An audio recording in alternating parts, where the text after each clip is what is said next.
Opet glava puna je svega pa moram da se ispraznim. U ovoj hladnoj noći moji ortaci su prikazi. Srce vezano za papir, na njega sve izlazi. Rime podvučene krvlju kad olovku ispraznim. Ostala je samo želja da živi u meni, koja nekad učini da osjetim se srećnim. Ja sam samo čovek koji ima loše navike, a moji vozovi daleko su od stanice. Možda neko priča će priču o jednom borcu koji imao je ljubav samo prema novcu i za muziku koju je radio iz srca.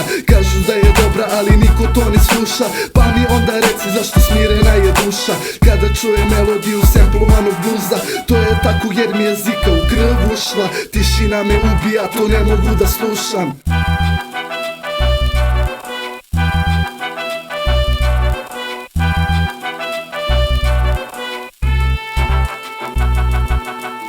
Čovek na vetru, to je legendarna priča. Kada sve krene niz reku, on neće poći nikad. Ostaće tu u mestu da opire se svima. Oko njega ruševine i oblaci dima. Ti pitaš ko je on, ma pusti ga da snima. Ako sam ne skapiraš, neće drugi da priča. Kroz ove pesme samo nastala je slika jednog sasvim običnog i upornog lika koji hoće da se cima, pa da sutra ima. Ljubav će ostati, da li doći će kinta koja je u ovom trenutku mnogo bitna. Čovek na vetru s tobom priča preko bita. Kroz ova dva versa zamenio lica. Pa ti možda nije jasno šta ti sada pričam. Evo ti tekst pa ga pogledaj izbliza. On te sada napušta, kraj i pija.